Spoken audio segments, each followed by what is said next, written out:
Back with Lin Ran, he was growing increasingly impatient, waiting for Luo Yao. It was as if seeing her, even a second sooner, would bring him unbridled joy. This feeling was something he never experienced in his past life. It had only grown stronger since his rebirth. He was certain it wasn't guilt towards Luo Yao or some attempt to make up for past mistakes. It was genuine love for this woman. He wanted to be near her every moment. A woman who wore her heart on her sleeve. What reason could he possibly have not to love her? It was merely that he hadn't felt it before. Now, in this new life, that feeling had erupted within him like a geyser.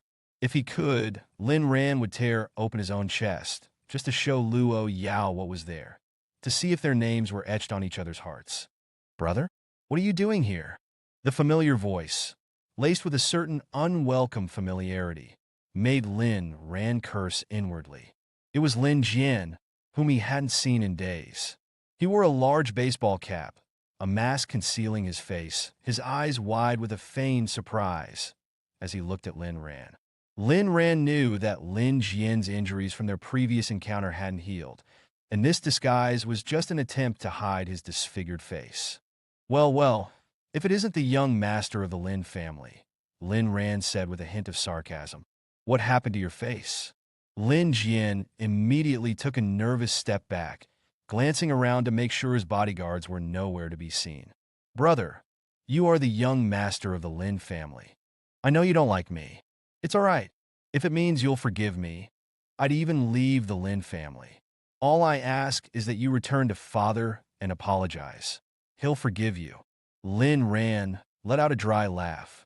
"Lin Jian, it's just you and me here apart from a few strangers. Can you drop the act, please? Aren't you tired of it?" "Brother, what are you talking about?" Lin Ran, "I'm saying you're a trash can because you're full of crap." Lin Jian bit his lip, struggling to control the anger that simmered beneath the surface. "Father's been talking about you a lot these past few days, brother. Maybe you could go visit him? He hasn't been well. He was hospitalized after you left. If you just apologize, father would let it go. Returning to the Lin family is just a matter of time." Lin Ran, "Are you stupid? With this constant need to beg and apologize. Your mom spent years kneeling as a mistress. Is it contagious?" Lin Jian, "How can you talk about mom and dad like that? Dad was hospitalized because you had him beaten." Lin Ran, "Serves him right. But even if he dies, he still owes me money, or I'll kick him off the board of directors." Lin Jian, "Why are you so heartless, brother? He's your father." Lin Ran made a retching sound. "Don't try to make me sick. He's not my father. I don't have a son like him, nor a grandson like you. And you're not allowed to call me brother again. If you must bark like a dog, maybe I'll throw you a bone to gnaw on." Lin Jian was about to lose it. He was barely holding back his anger. He still needed Lin Ran on his side, for he possessed a lot of the family stock. "Brother, we're family." Lin Ran, "I have no brother. Your mom was a mistress. You're only a few months younger than me, which means that Lin Tianba was sleeping with your mother while my mother was pregnant with me. That kind of scum doesn't deserve to be my dad. He deserves to be treated like a dog. And you are the product of a dog and his mistress. A three-dog combo." Lin Jian took a deep breath. "What will it take for you to forgive Dad?" Lin Ran was a little surprised. There was no one else around. How could Lin Jian still be holding back? "Go and kill both your parents. Then send Lu Rushue to that Burmese labor camp. I might consider giving you my stock." Lin Jian's eyes lit up for a second. "Really? I mean, do you really hate them that much?" Lin Ran was amused. How had he not noticed before how hilarious Lin Jian was? With that sort of brain, how had he managed to plot his murder in his past life? "It doesn't matter whether I hate them. If you could do it, I'll give you my stock. I'm serious." Lin Jian fell silent, realizing Lin Ran was playing with him. Just as he was about to play the sympathy card, he felt a sudden chill, as if something dangerous was watching him. He turned slowly. She was breathtakingly beautiful. His heart skipped a beat. And her figure, well, that was something else altogether. His eyes widened. "Beauty. Get lost," Luo Yao said, her voice like ice, shattering the teenager's heart. "Fine," Lin Jian muttered before scurrying away. But then he suddenly realized, why was he so scared of a woman? He glanced back. The woman was sitting next to Lin Ran, their bodies close, intimate. Lin Ran? How could he possibly deserve her? Such an incredible ice queen was too good for him. No, Lin Jian would take everything from Lin Ran, because he was the only legitimate son of the Lin family. His father was the CEO of Su Ran Group, and his mother was Mrs. Lin. Everything that Lin Ran possessed belonged to the Lin family, and therefore belonged to him. He would take Lin Ran's toys. He would take Lin Ran's father. He would steal Lin Ran's good grades. And he would even steal Lin Ran's girl, Lu Rushue. And now he would take Luo Yao too. Everything Lin Ran had should be his. He wasn't foolish enough to approach them. He would wait, watch, and strike. Patience was Lin Jian's forte. He had to discover who this woman was, and then he would expose Lin Ran's secrets to her. After that, he would be there to comfort her. She would be his. He smirked to himself as he slipped away from the restaurant, forgetting entirely about the meeting he had scheduled with his lawyer. Luo Yao, your brother seems like a stupid dog. Lin Ran, he's not my brother, and don't insult dogs like that. Lin Ran's response, his tone, all seemed completely genuine. Luo Yao narrowed her eyes slightly. You've changed a lot lately. Lin Ran, have I? I just woke up from a bad dream. Luo Yao, was it a dream then, or is it a dream now? Lin Ran paused. The memories of his past life surfaced in his mind. He was going to fulfill every promise he made to Luo Yao. Every single one. He cupped her face in his hands. Look at me. You are my most real and true love. I'm certain that I only want you, and I belong only to you. Everyone else means nothing to me compared to even one strand of your hair. You're not a dream. You're more beautiful than a dream. Do you understand? Thump. Thump. Even though Lin Ran had said a lot of sweet things to her recently, Luo Yao still felt her heart skip a beat. It didn't matter if he was being genuine or not. She was enjoying every second of it. They stared into each other's eyes, both thinking the same things. Luo Yao, even if you're lying to me, I'll be a moth drawn to a flame. Lin Ran, I'll spend my whole life proving that my love for you is true. The atmosphere in the restaurant grew more intimate as Lin Ran elegantly fed the petite firecracker across from him, oblivious to the stares around them. Lin Ran, how's the taste? Luo Yao chewed the steak, savoring it. It was all right before, but now it has the taste of my love. But, she added teasingly, it's still not as good as when you cook it. Then I'll make it for you again. I guarantee you won't be able to say a word. Okay. Their romantic lunch came to an end, and they said their goodbyes. Luo Yao didn't invite Lin Ran to her office. She was afraid there might be something amiss that he would notice. The truth was she wanted him close all the time. Lin Ran, of course, didn't force her. He knew his own steady warmth would slowly boil the cool frog in his midst. Now he lived for just 2 words, Luo Yao. The 2 days flew by. Since his rebirth, Lin Ran's relationship with Luo Yao had gradually grown more intimate, navigating a brief but seemingly perfect moment in time.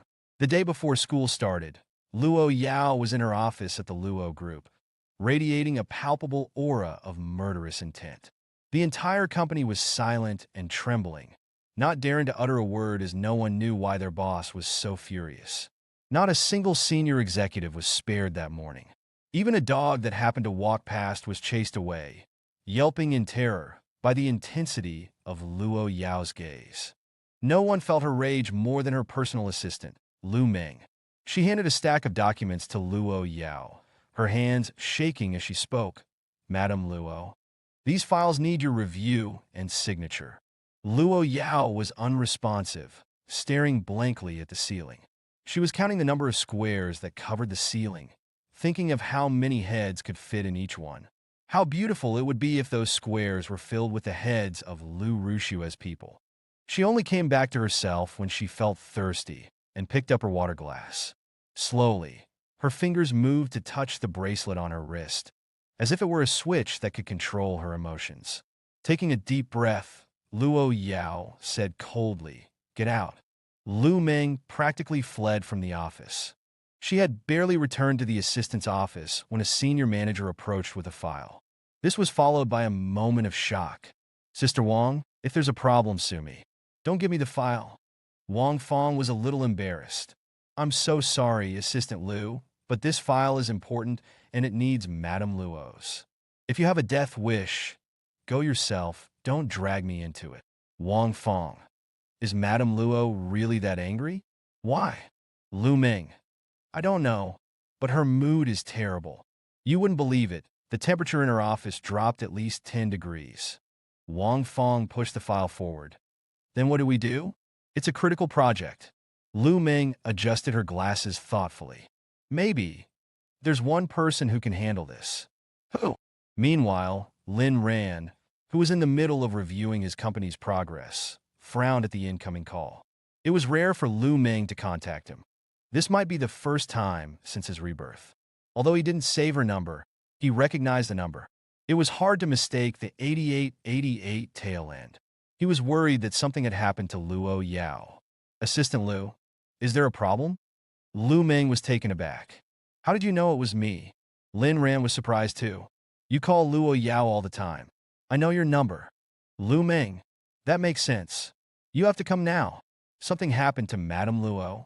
Without hesitation, Lin Ran moved immediately, asking for details as he went. Lu Ming was hesitant and vague, just saying it was serious. Lin Ran, frantic, didn't care about the details. He just needed to see Luo Yao. If anything had happened to his woman, he had to be there to protect her, even though it was unlikely that anyone would dare hurt her. I'm almost there. Should I go straight up? Lu Ming was surprised. That was fast. Lin Ran. I'm in the office building right across from yours. Lu Ming understood. It was part of her job to report on Lin Ran's activities, and since he opened his own company, she was well aware of it. Come on up. Madame Luo had your fingerprints registered a long time ago. She said you could come to the office anytime you want. Lin Ran was puzzled. When had that happened? This was the first time Lin Ran had stepped foot in the Luo Group headquarters since his rebirth. He remembered Luo Yao's office was on the 88th floor. He'd been dragged there by her bodyguards on more than one occasion in his past life. As he walked toward the building, people moved around him. The security staff didn't stop him either. Lin Ran's appearance drew the attention of many, especially the women, some of whom seemed ready to swoon. Lin Ran bypassed the front desk and went straight to the private elevator. A security guard immediately stepped in to stop him. Sir, that's a private elevator. Only Madame Luo and her team are authorized to use it. Lin Ran nodded. I know, I can use it too. The security guard laughed. Sir, Madame Luo has an aversion to men. She would never hire a male assistant. You need to come up with a better excuse than that. It seemed the security guard misunderstood his intentions. Lin Ran was getting impatient. He had to know what was going on with Luo Yao. He entered his fingerprint. The elevator started, shocking the security guard who was on the radio calling for backup. Walkie-talkie. Old Lu, why aren't you responding? Old Lu, never mind. I'm just still too young, I guess.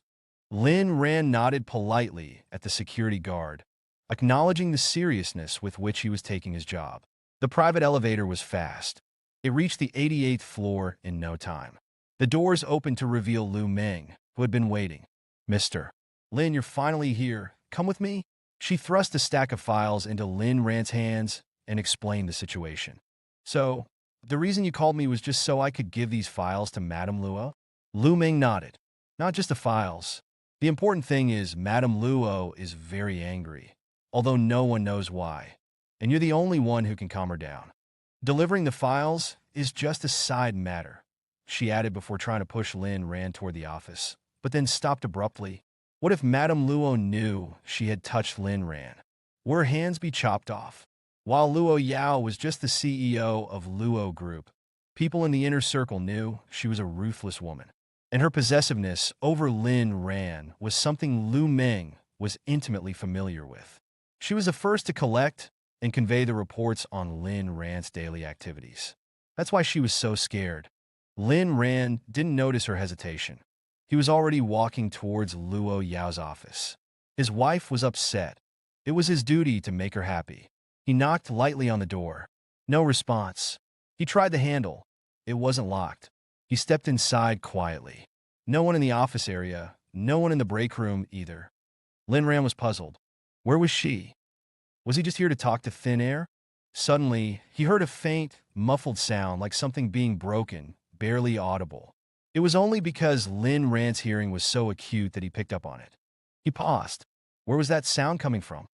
He retraced his steps from the break room into the office. He realized the sound was coming from behind the bookshelf. What was behind the bookshelf? Just a wall. Lin Ran placed the files on the desk. Then curiously, he listened for a bit. It was definitely coming from behind the bookshelf, faint but there. He tapped on the wall. It wasn't solid. There had to be another room. Luo Yao. Are you in there? He called out. He shouted twice, but didn't hear a response.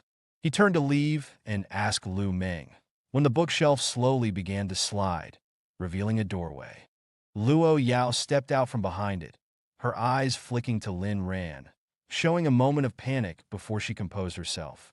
As soon as she was out, the bookshelf slid back to its original place. Well, a secret room in your office, huh?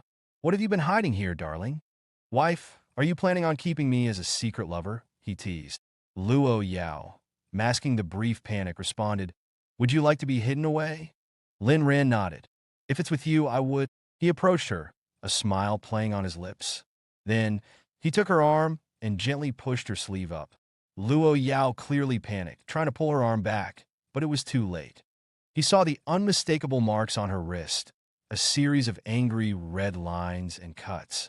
Lin Ran's heart felt like it had been gripped by something cold and sharp. I noticed earlier that your arm wasn't moving normally, Luo Yao said hastily. Oh, Ran, it's not what it looks like. She wouldn't let Lin Ran be afraid of her. She had never felt this happy before. He took her arm, examining the wounds. It was a fair, slender arm marred by self-inflicted injuries. Every scar was a reminder. His love wasn't enough for her. He led Luo Yao to the sofa and sat her down. Do you have a first aid kit? Luo Yao was still stunned. She pointed to a corner of the bookshelf. Lin Ran retrieved the box, kneeling before Luo Yao and gently taking her arm. Don't move. His soft touch made her feel faint. As he gently cleaned and applied antiseptic, Luo Yao didn't react. She just watched him quietly, her head tilted, watching Lin Ran work. It's not your fault, it's mine. I failed as a husband. I'll let you get hurt. Did you do these to yourself? It all clicked. Now he knew why there were marks on her leg before. Damn it, he cursed himself. Luo Yao's mind didn't work like everyone else's. Sometimes her actions made no sense at all. If you applied a normal point of view, it was crazy. Lin Ran didn't want to change her, but he didn't want her to hurt herself either. All he felt was pain and guilt when she did something like this. Luo Yao didn't say anything. Would our Ran be afraid of me now that he knew I hurt myself? A soft voice brought her back. Does it hurt? Lin Ran raised his head, looking into Luo Yao's eyes. They were close enough that they could feel each other's breath. The fear she expected to see in his eyes wasn't there. Instead, all she could see was concern. Luo Yao, seeing Lin Ran's gaze, said hastily, It doesn't hurt, our Ran. Please don't cry. Lin Ran finished bandaging her, but he didn't move. He embraced Luo Yao like a lost child, resting his head on her stomach. If you're hurting, then hurt me. If you think about hurting yourself, then take me with you, okay? My heart hurts so much. Luo Yao's hand rested on his head, closing her eyes as a single tear fell. She wanted to say no, but she still said, Okay. Aran isn't afraid of me. He isn't disgusted, he cares. They held each other for a long time before Lin Ran finally pulled away, looking at her red-rimmed eyes. She could cry. She was a woman, not a heartless machine, and she was his wife. Can you tell me why? If not, you don't have to say anything. Lin Ran was trying to be sensitive. Luo Yao was silent for a moment. You're starting school tomorrow, and I want to keep you locked up here with me. But I don't want to do that either. I'm confused and I feel like I'm going crazy, so... Lin Ran. So you hurt yourself to calm down? But why? We can still see each other every night. Why do you do this? Luo Yao looked at Lin Ran and said seriously, Because of Lu Ruxue. I'm afraid you'll leave me for her. Just the thought of you going to her makes me feel like I'm suffocating. I want to kill you both. I want to rip my heart out and show it to you. Lin Ran understood. Everything made sense now. To the outside world, Luo Yao was a ruthless and powerful businesswoman, a cold machine. But her greatest weakness, her most vulnerable point, was him. She was so sensitive that her mind was raw, like a bundle of nerves. Touch one, and it would ignite a demon within. Luo Yao, look at me. I'm your husband. Lu Rushiwei is just some shit I stepped in once. You're the only one I love, and I'll never love another. So, please don't worry. No one can take me away from you. And I won't ever leave you. I will not allow you to abandon me either. Luo Yao's head was spinning, but Lin Ran's words made her feel safe and secure. Maybe it was time for her to make a change. She wanted to try and trust him. Okay, I trust you. Lin Ran sensed that change within her, and he resolved to give Luo Yao all his tenderness, to heal her wounded soul. As for Lu Rushiwei, he needed to take care of that soon. She would always be a point of unease within Luo Yao. After a while, he finally saw that familiar predatory look in Luo Yao's eyes. Lin Ran knew that was who she really was. The fragile, vulnerable woman was just a glimpse into her soul, a short-lived image at a time of vulnerability. Wife, what about that secret room? Luo Yao. Ran, next time I'll take you in there, okay? Lin Ran, you don't have someone hidden in there, do you? Luo Yao. No, it's just some of my secrets. I'm not ready to let you in yet.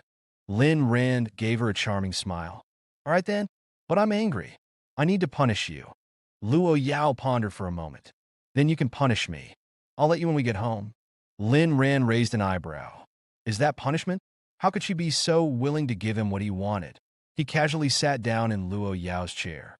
Then you can be my secretary, and I can have a taste of the life of Madame Luo. Luo Yao immediately sat on Lin Ran's lap. What does that mean? Her fingers slowly moved, teasing his chest. A boss this handsome, and a secretary who is just as gorgeous. When there's work to do, the secretary does it. When there's no work to do. Lin Ran picked up one of the files Lu Meng had given him. Well, there's work right now. I need Secretary Luo to sign off on this file. Luo Yao took the file, glanced at it, and then, while still sitting on his lap, signed it with a flourish. It's done, boss. Please review. Suddenly, there was a knock on the door. Both of them jumped, Luo Yao's eyes flashing with anger. Enter. Lu Meng carefully opened the door. Madame Luo, about that file? Luo Yao threw the file at Lu Meng, who caught it flawlessly. Thank you, Madame Luo. Lu Meng closed the door, letting out a long breath. Madame Luo's anger seemed to have dissipated. Oh my God, Lu Meng thought. Lin Ran was sitting in Madame Luo's chair, and she was sitting on his lap. Wow, huge news, she thought, but she was also disappointed. Such a big scoop, but she couldn't share it with anyone. Wang Fong. Assistant Lu, all done? Lu Meng, dejected, handed the file to Wang Fong. Send it down to the operations department. Wang Fong opened the file, saying excitedly, It's all thanks to you, Assistant Lu. We can't even go near Madame Luo right now. Lu Meng shook her head. It wasn't me. It was Lin Ran. He cheered up Madame Luo. She was still sitting on his lap when I left. Wang Fong. So, who is Lin Ran? Then she seemed to remember something. Was it that handsome guy from the video conference the other day? And they were, she gasped. Oh my God, that's so wild. Lu Meng quickly covered Wang Fong's mouth. Do you have a death wish? Yelling like that? I shouldn't have told you. Wang Fong was shocked. Right. I'll go now. Thanks for the heads up, Assistant Lu. Lu Meng. You better keep your mouth shut, or I'll make sure no one finds your body. Wang Fong. Understood. Wang Fong left and returned to her desk, feeling restless. This was terrible, having such a juicy piece of gossip that she couldn't share. She turned to her colleague. Hey, Zhang, why don't you give me a coffee, and I'll tell you a secret. Zhang immediately perked up and ran off to make coffee without another word. Back in the office, Lu Meng's departure left Luo Yao staring. Her desk was very simple. A computer, a water glass, and a few small ornaments. Lin Ran was staring at a small bottle on the desk, the one she kept a folded-up piece of paper in. Lin Ran picked up the bottle, but Luo Yao immediately snatched it back and tucked it away. Lin Ran. Wife, you have a lot of secrets lately, don't you? Luo Yao. Aran, do you really want to see it? If Lin Ran wanted to see it, Luo Yao wouldn't stop him, but her heart was conflicted. Lin Ran saw her hesitation and didn't want to make it hard for her. I will only look if you want me to. If not, I won't. Luo Yao immediately put the bottle away and blinked her beautiful eyes. I'll let you see it someday. Lin Ran sighed on the surface, but wasn't really giving up. It's just a little bottle. I can see it if I want to. If he came to the office more often, he would eventually see all her secrets. He was determined to find out all of Luo Yao's secrets, the cold woman who had a surprisingly sweet side. Aran, I want to be your secretary. Lin Ran. I didn't expect Secretary Luo to be so compliant. From the office to the break room. And while Luo Yao wasn't in a state to go further, the two of them were enjoying their intimate time. Luo Yao. Aran, do you want to be the real boss of the Luo group? How about I give you the Luo group? Lin Ran was taken aback. He quickly shook his head. I don't want it. What would you do if I was the boss? Luo Yao smiled seductively. I'd still be your secretary. Lin Ran laughed helplessly. Stop messing around. I just want to be a lazy, spendthrift playboy. I don't want to be a workaholic. Luo Yao. Then why open your own company? Lin Ran. That's different. I'm using your money to open that company, just so I can make a little money to buy you presents. And I'm waiting for you to support me. Why would I work so hard? Luo Yao's heart skipped a beat. Then I'll support you forever. Lin Ran. Of course, did you want to quit halfway? It's a deal. It's a deal. This easy life was something Lin Ran was going to hold on to forever. Soon, the two left the Luo group hand in hand. Lin Ran's appearance shocked the entire company, but no one dared to say anything openly. Some of the senior managers who saw his handsome face smiled knowingly. The rank-and-file employees were gossiping and shocked. The entire upper management is talking about it. Madame Luo's boy toy is here. The whole company is talking about it. If Madame Luo can be gentle because of love, it'll be better for us. It's said that the news is only for upper management, but the cleaning lady overheard it. Madame Luo isn't the same anymore. She has fallen in love. How do you know about all of this if you're just a security guard? Of course. I was the one who opened the elevator for the hot guy. There were a lot of people in the company, and there were a lot of gigolos who tried to tempt Luo Yao. After all, who doesn't like a wealthy and beautiful female CEO? But anyone who showed a romantic interest in Luo Yao would mysteriously disappear, so no one tried to tempt her anymore. The cold, icy CEO was rumored to be a heartless killer. She'd scared off the men, and even some of the women too. Lin Ran frowned as he held Luo Yao's hand and left the building. Why do people at your company look at me like that? Do they? How dare they look at us? Their audacity is increasing. I'll make them pay when I get back. Lin Ran felt a bit sorry for those people. Luo Yao led Lin Ran to the Huatian Plaza, the plaza that was now under his name. The mall was only a small part of it. Luo Yao wanted to give Lin Ran a full makeover. Her man needed to be the most impressive man around.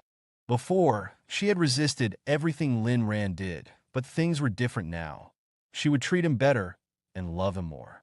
It was her first time shopping with Luo Yao. No bodyguards, though they were probably nearby, no meddling butler, and no Lu Rushua to cause trouble. Luo Yao and Lin Ran looked like a perfect couple as they walked side by side. Even with their masks, they were getting plenty of attention. They were simply too good together. But Luo Yao's shopping style completely shattered Lin Ran's expectations. It didn't matter what store they went to. She ordered every single thing that fit Lin Ran's size and had it all sent to the address she had. From head to toe, from watches to underwear, and even belts, she purchased over 100. Lin Ran's mouth was gaping as he watched her swipe her card endlessly. Is this what a top-tier magnate does? He was impressed. Lin Ran. I reiterate, being a husband is all about how it feels. Luo Yao's shopping spree also reached the ears of the mall's staff. Many of them knew that the handsome young man was the mall's new owner, and the woman was the notoriously powerful Luo Yao. Even though the mall was under Lin Ran's name, The stores were rented spaces, which was standard practice. So each store was eager to have them visit, knowing that it would mean a big commission. Lin Ran, however, thought it was too much. He managed to persuade her to stop after a long while. Luo Yao then led him to a beauty spa. This is a place for women. Why would I go there? Didn't you say you'd do what I told you to? All right then. After a spa and a bunch of strange treatments, Lin Ran finally stepped out of the mall. Ran, remember, only I can spend this much money on you. Could anyone else spend this much money on you? Buy you this many things? Make you this handsome? Lin Ran shook his head. She was right, they couldn't. Was Luo Yao trying to buy his affection with all of this? Wife, I think you're so manly, especially when you're paying the bills. Luo Yao, you're not as manly as me. Don't feel bad about it. Ouch! A critical hit. Luo Yao saw an ice cream shop and casually asked, Ran, do you want ice cream? Lin Ran quickly shook his head. You can't. You're on your period. Luo Yao smiled happily. And for the first time, Lin Ran saw such a genuine smile that seemed to melt away all the tension. Then let's get some desserts. I've never had anything like that before. Okay. They went into the dessert shop, where black-clad men suddenly appeared and asked everyone to leave. There weren't many customers, and one bill per person was enough. They all left quietly. Luo Yao, can anyone else give you this kind of personal service? Lin Ran was speechless. They really can't. No one else is this over the top. The staff in the dessert shop were trembling as they served the two. Lin Ran, what do you want to eat? Luo Yao, I've never eaten desserts like this. Which one do you want? Lin Ran was starting to realize just how sheltered this CEO was. She had never even had the most basic dessert. Lin Ran, just pick whatever you feel like. He also didn't eat a lot of sweets. The only time was when he was with Lu Rushue. Luo Yao pointed to a dessert. I want this tiramisu. And you should order one too, Ran. Lin Ran looked at it, then asked, and what do you want second? Luo Yao. If I eat too much dessert, I'll get fat. Would you like me if I was fat? Lin Ran. I would. Luo Yao. What about the strawberry cheesecake? Lin Ran said to the server.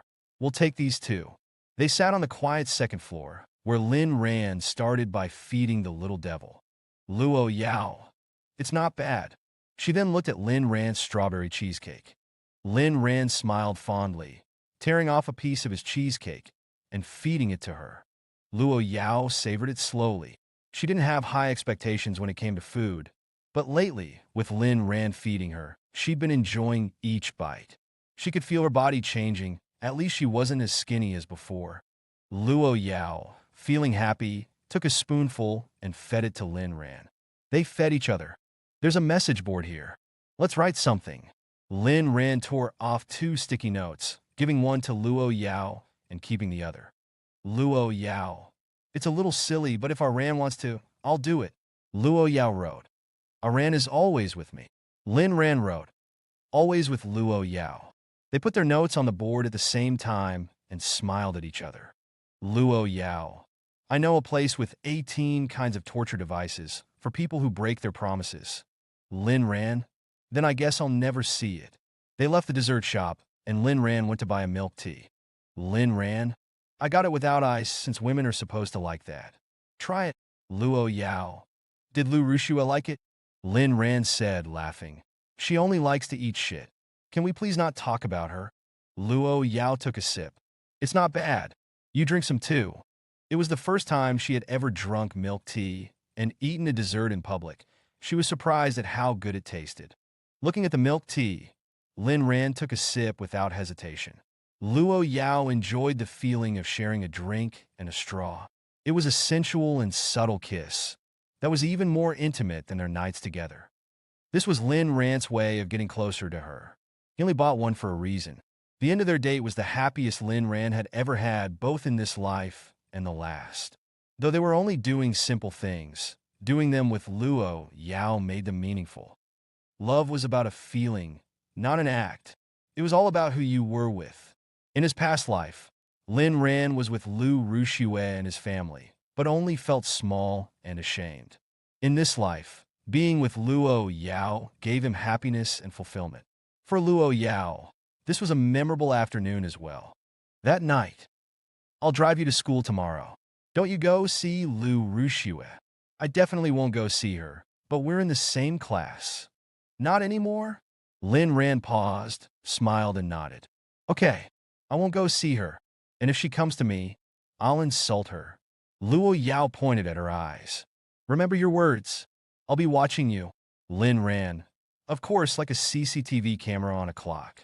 Luo Yao paused, then said coldly, so you knew. Lin Ran smiled, reaching out to playfully flick Luo Yao's nose.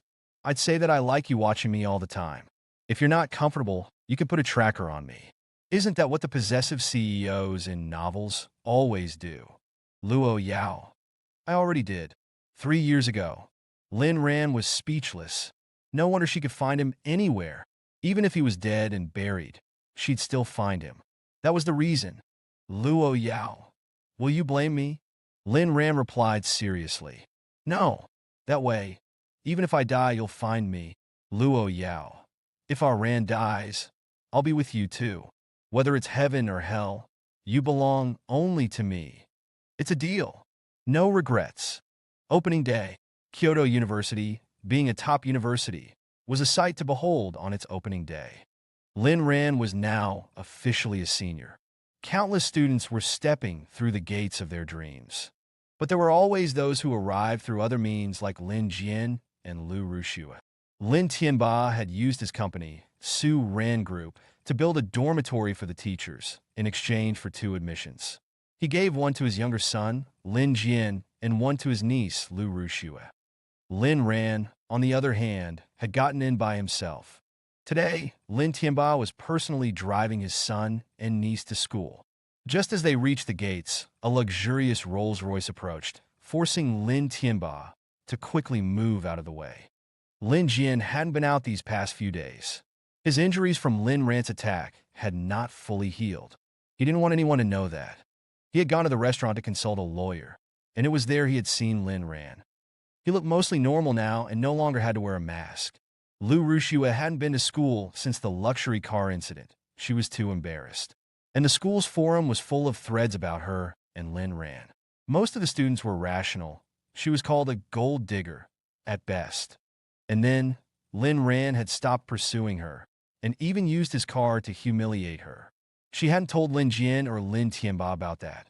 Lin Tianba had moved his car, and now Lin Jian and Lu Rushue had noticed the luxurious Rolls-Royce.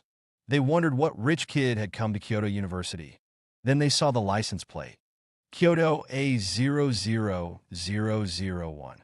Lin Tianba thought, that's the Luo family's car? He had some knowledge about powerful people. The Luo family in the nation was an absolute top family, and maybe even the #1 family. It was said that the head of the family, the young heiress, Luo Yao, was only 26 and already a powerful figure. Her rise to power was a thing of legend. She was kidnapped when she was 5 and returned to the family when she was 18. Everyone thought she would be bullied, but they were wrong. Luo Yao destroyed the entire Luo family. She started by killing her parents. Her brothers were either dead or crippled. After taking control, she threw out her uncles. Her grandfather tried to mediate, but suddenly broke both of his legs and had to step down from his position. He was now living out his days in the old house. Everyone said Luo Yao had done this. Yet, this cold, violent girl had taken control of the Luo family, and no one could oppose her. When she was 23, the Luo family was already a giant. Lin Tianba had once wanted to form a relationship with the Luo family. At a party, he heard Luo Yao's assistant, Lu Meng, say that Luo Yao was looking for someone. Lin Tianba had wanted to help, but then he heard that she had found that person. He had missed his chance, but that didn't matter much. After all, she was only a woman. But then she had risen to power again. In 3 years, by the age of 26, she had led the Luo group to the #1 position in the world. Who could believe that? Now, Lin Tianba knew that he would never make it into the Luo family circle. And the same could have been said about his past life. There was just too much of a difference. The Luo group was #1 in the world, while he was only a reasonably successful businessman. Now someone from the Luo family was going to the same school as his son. Lin Tianba started to think, Jian, Rushue, do you see that Rolls-Royce? That's the Luo group's car. Whoever is inside, you two have to befriend them. If you could gain their favor, the whole family would benefit. Do you understand? They nodded. Then all three of them stared at the Rolls-Royce as the door slowly opened, dumbfounded. It was Lin Ran. Not only was Lin Tianba's group shocked, but the entire school was as well.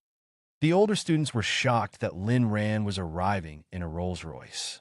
The new students were shocked at how good-looking and rich he was. Who is that? So hot and rich. I want to get to know him. Newbie, is this your first day? That's Senior Lin Ran, a school heartthrob, but no one thought he had money. Wow, what a handsome young man. I want to touch him. Lin Ran, look here.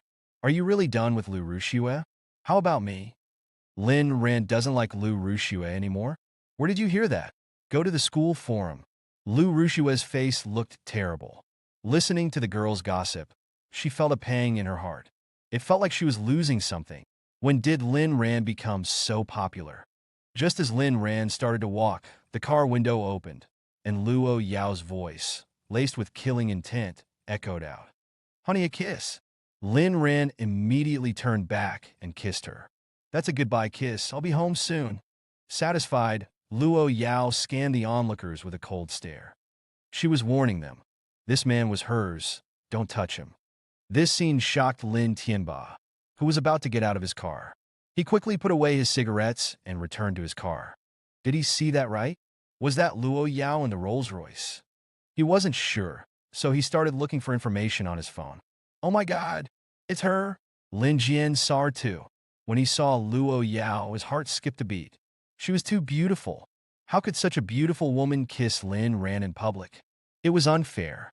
Lin Ran was just an unwanted son of the Lin family, and he was their prized son. Lu Rushue's face went white. The woman she had met twice had left a lasting and unsettling impression. Each encounter felt like a brush with death, as though the woman could snuff her out at any moment. Dad, did you see that?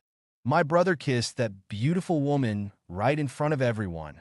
Isn't that going to damage the Lin family's reputation? Lin Tianba shot a glare at Lin Jian, but remained silent. Sensing his father's displeasure, Lin Jian quickly backtracked. It's all my fault. I haven't been caring enough for my brother.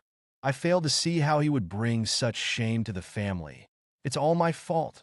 Dad, please don't be too hard on him. Let him kneel and beg for forgiveness. Then just forgive him, okay? Don't hit him either, Dad. His pain is my pain. Lin Tianba sighed. Jian, you're too kind. That's why he takes advantage of you. He's already pressuring me to hand over his share of the profits. That ungrateful son could kneel and beg for forgiveness, but I'd never forgive him. He has lost me as his father forever. Lin Jian, Dad, don't blame my brother. I wonder who that woman in the car was. Suddenly, a light bulb went off in Lin Tianba's head. Jian, I need to talk to you, he said, leaning in to whisper in Lin Jian's ear. Lin Jian's eyes widened with shock, then grew with excitement. Lin Tianba's plan was to have Lin Jian get close to Lin Ran, and then through Lin Ran to approach Luo Yao. He hoped that Lin Jian could capture Luo Yao's attention, maybe even get close enough to her to become a favorite. That animal, Lin Ran, was just another handsome face. Luo Yao was likely only interested in his looks. His younger son, Lin Jian, on the other hand, was his pride. Even if it failed, Lin Tianba figured he could still find Lin Ran and get something out of him. After all, he was his father. What could his own son do? And any benefits from the Luo family should rightfully be shared with his father. He had brought him into this world, and he should be grateful. A basic truth even a dog could understand, and one that Lin Tianba held close to his heart. After receiving his orders, Lin Jian walked with Lu Rushue toward the campus, chatting. Lu Rushue's eyes widened in shock and then slowly grew with excitement. Lin Jian gave Lu Rushue's behind a playful squeeze. Well, aren't you intriguing? I'll need to check your body properly sometime soon. Lu Rushue blushed. Lin Jian, you're so bad. Sending me after Lin Ran? Aren't you jealous? Lin Jian. Go. I trust you to take care of yourself. With you near Lin Ran, I am sure that young heiress will not leave him alone. Liu Ruxue. Zo. You're not jealous. She knew that her relationship with Lin Jian would never be public. Lin Ran was indeed a good cover, and he was now handsome and rich. Maybe being with him wasn't such a bad idea. Handling both brothers, now that was exciting. Lin Jian may have told her to seduce Lin Ran, but she had already been planning on getting closer to him all along. It was the first day of school, and many older students were volunteering to welcome new students, recruiting for clubs, and all the rest, but Lin Ran wasn't interested in wasting time on any of it. Instead, he went to find his best friend. He opened the door to his old dorm room. There was Wu Zhishang, still asleep. The other two roommates were nowhere to be seen. Old Wu. Old Wu. Nothing. Buddy. Son. Still nothing. The campus was buzzing with activity, and this guy was completely unfazed by it. What a sleep. Lin Ran grabbed a handful of his friend's hair and yanked him out of bed. The sudden pain immediately woke Wu Zhishang. Wu Zhishang, dazed and confused, looked at the handful of hair his friend was holding, then felt his head. But, sorry, old Wu. You were sleeping way too hard. Wu Zhishang took a deep breath, smoothed down the remaining hair, and suppressed his anger. He thought to himself, blood brothers, that's what we are. I grew up with this guy. I have to be patient. You handsome bastard, you better have a good reason for doing that, or I will pretend this never happened. Lin Ran felt a little awkward. He had not intended to make Wu Zhishang's receding hairline even more tragic. Old Wu, how's the company coming along? Wu Zhishang grinned. It's all set up, just missing people, so we've got an advantage being right here. We can recruit from the school. Students and the school will be happy to support us. Everyone needs internships. Lin Ran nodded. Let's talk to the principal. Of course, we're not taking everyone, especially not people like Liu Ruxue. Wu Zhishang gave a thumbs up. Okay, I heard Liu Ruxue did an internship over the summer, and she didn't even get the credit. Hilarious. Apparently, she seduced her boss and got fired. Lin Ran was surprised. That was big news. Wu Zhishang. Just the thought of having to see that woman makes me angry. Lin Ran. After today, she's not going to be in our program anymore. Wu Zhishang. At the dean's office, Liu Ruxue was in shock. Why? There is no why. From today on, you are no longer a student in the finance department. The dean has transferred you to the foreign language department to study Burmese. Liu Ruxue was in disbelief. Are you kidding? Why do you have to change my major? This is tyranny. I'll report you to the Ministry of Education. The dean scoffed. He hated students like her, using back channels to get into school. Go ahead. But before you do, I'll also tell the education board to look into how a low achiever like you even got into Kyoto University. Oh, come on. How can you do this? Dean, you can't complain. The Luo group has already informed the school of your affair with a married man. Not expelling you is a kindness. If you don't want to change your major, I will recommend to the principal to expel you. Liu Ruxue. I'm innocent. You're being okay, fine, I'll study Burmese. Seeing the dean's cold expression, Liu Ruxue gave up the fight. She walked out of the office, utterly defeated, when her phone vibrated. It was a text from the dean. Maybe the school had changed its mind. Dean, I forgot to mention, your performance at the welcome party has been canceled. The student council said your dance looks like a worm and is not suitable for the event. Liu Ruxue stood still, unable to move. Why had her luck been so bad lately? First, Lin Ran left her. Then, she was somehow saddled with $1 million debt, and now, even her best friend had abandoned her. Regarding the problem of saving the bookshelf across devices, this has been corrected. If it still does not work, please note the content of the bookshelf, clear the browser's cookies, then log in and add to the bookshelf. Even she knew Lin Ran wouldn't actually want the money. It was just a way he liked to humiliate her when he was angry. Still, the scandal had made her the hottest topic on the campus forum, and people were digging up all sorts of dirt on her. She couldn't get her internship credit. She was accused of seducing a married man. She was kicked out of her program, and now her performance had been canceled. What was the point of all the hard work she had put in? It all started the moment Lin Ran left her. Lin Ran, I hate you. No, she needed to find Lin Ran. She still had her mission. It was time to confess her feelings and burn all the bridges behind her. If she wanted something, she had to be willing to lose something. And now that she had lost, she needed to gain. She wouldn't be in his class much longer. Opportunities to see Lin Ran would become fewer and far between. So today was perfect. Lin Ran and Wu Zhishang were on their way to class when Wu Zhishang let out a shout. Holy crap, Lin, you're on the forum's front page. You were caught kissing your sister-in-law in front of everyone on the first day of school? Lin Ran quickly pulled out his phone and checked the forum. He did indeed see multiple posts about him. Luckily, none of them had clear shots of Luo Yao's face. Most were blurry, and the clearest one was when they were kissing, where Lin Ran blocked most of her face, leaving only a sliver visible. Even with that, it was clear that she was incredibly beautiful. Wu Zhishang. What's the deal? There are no clear photos of the sister-in-law. But even from this angle, you can see that she's gorgeous. You must have saved a whole race of angels in a past life. Lin Ran just smiled. In his past life, he hadn't saved an angel. He had hurt one. At the door of the large lecture hall, Lin Ran was stopped. Lin Ran, I need to talk to you. Lu Rushua's actions caused the entire room to fall silent. What? Got my money ready? Lin Ran, why have you become so shallow? Can we talk about anything other than money? What is there to talk about that doesn't involve money? Do you want to talk about dreams? What are your dreams? And why come here and put on a show? Lu Rushua was infuriated. She took a deep breath, as if summoning a great resolve. I know you've been ignoring me and mocking me because I didn't accept your confession, but I don't care about any of that. I've been thinking a lot these last few days, and I realized that I actually like you. Since you left, I found that I couldn't hide my feelings any longer, Lin Ran. I will be your girlfriend. Let's be together. Lin Ran. You should be careful then. Lu Rushua. Lin Ran. When you like one person, you can't hide it. But when you like two, you have to keep it a secret. Lu Rushua paused, a seed of panic sprouting in her chest. What does that mean? I just said I would be your girlfriend. What more do you want? Lin Ran. I'm not accepting.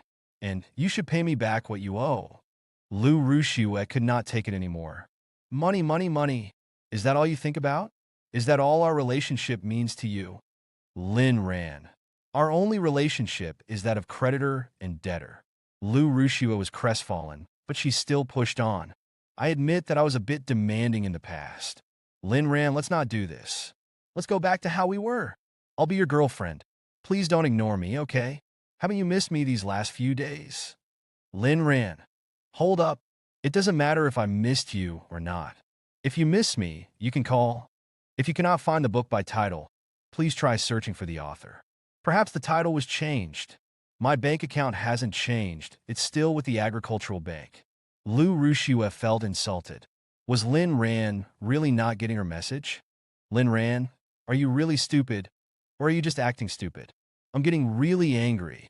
Lin Ran, if you're sick, call 911. If you want to die, don't involve me. If you have money, call. If not, go sell yourself.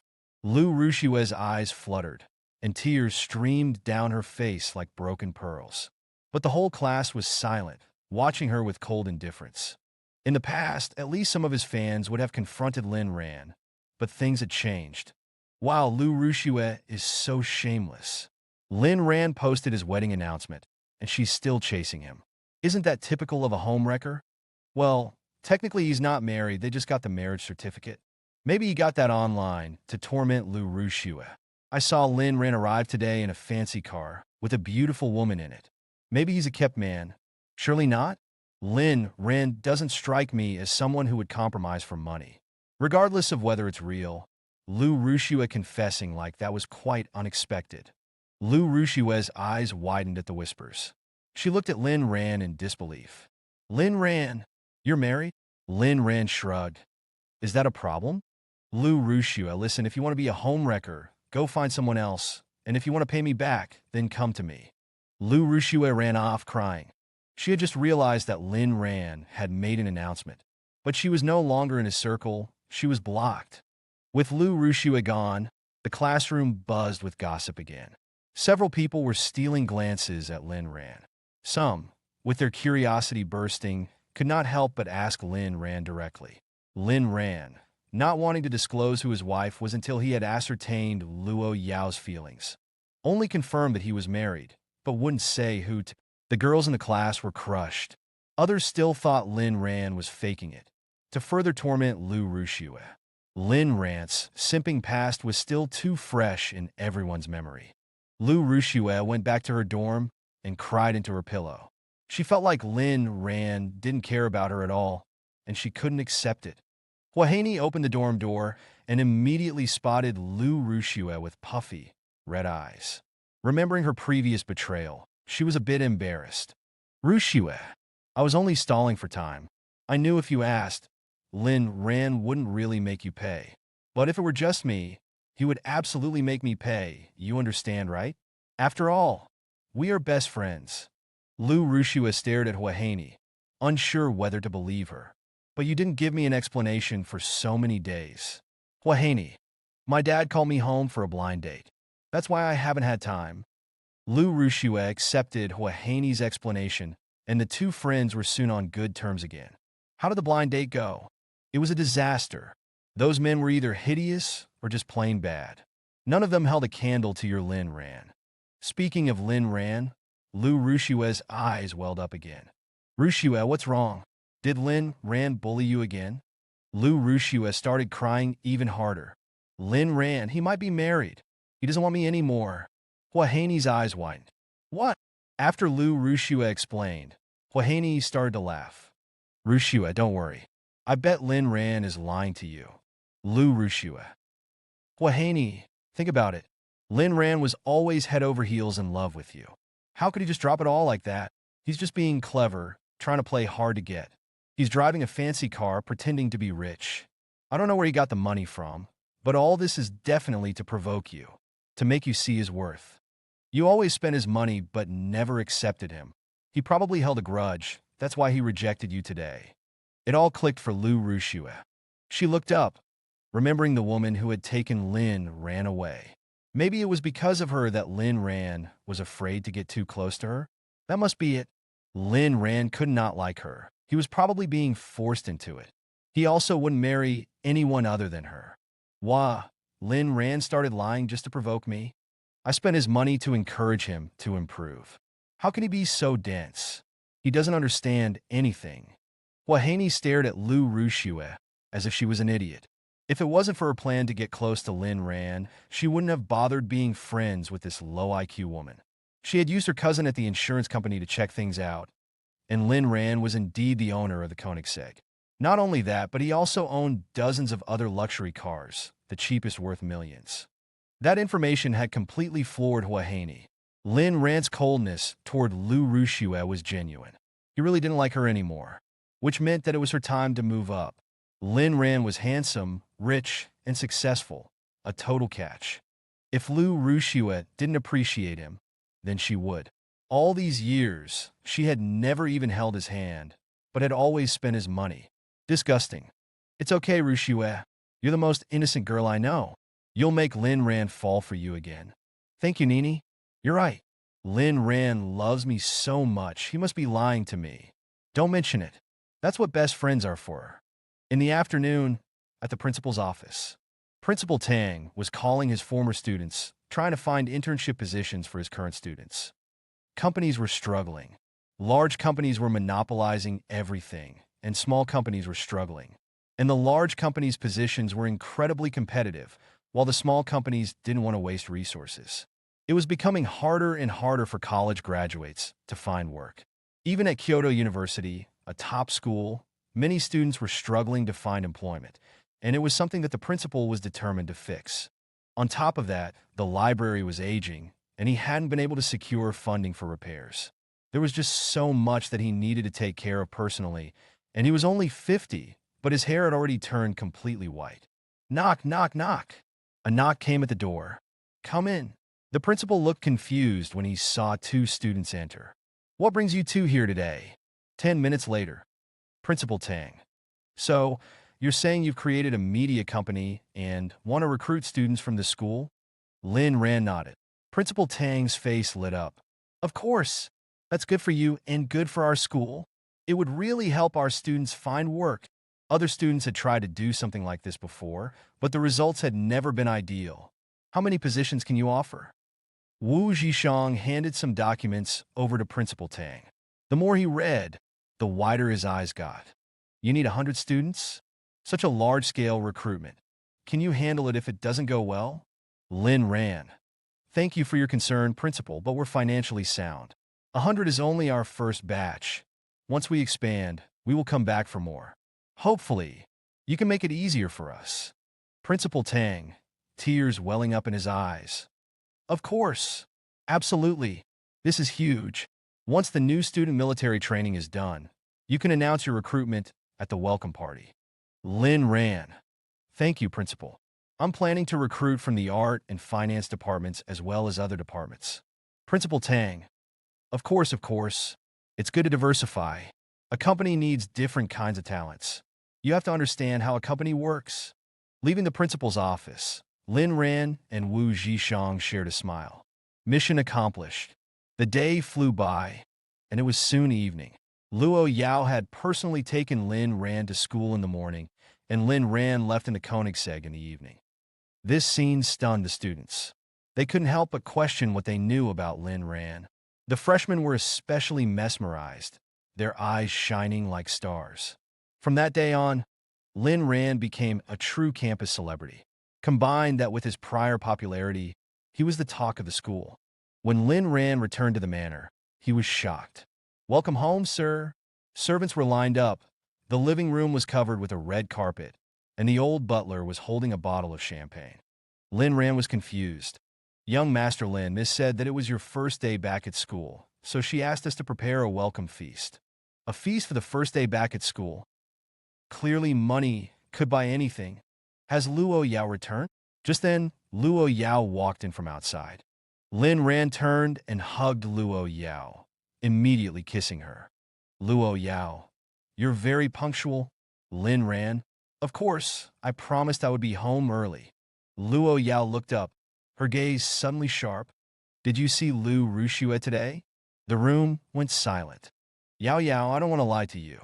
I did see her, but I don't have any feelings for her. I was just asking her for the money she owed me. She damaged the car you gave me. Luo Yao knew about all of that. She knew where Lin Ran had been and what he had said, even down to how many words he had uttered.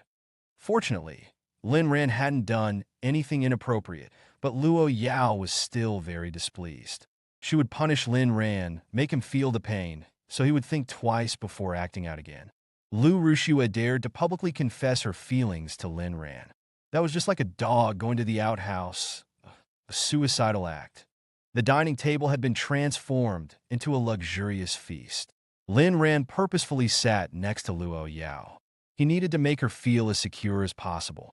Otherwise, he might never be allowed to leave the manor again. Luo Yao stared at Lin Ran, a glint in her eyes. Let the games begin. To celebrate Lin Ran's first day back at school, Luo Yao opened a bottle of red wine.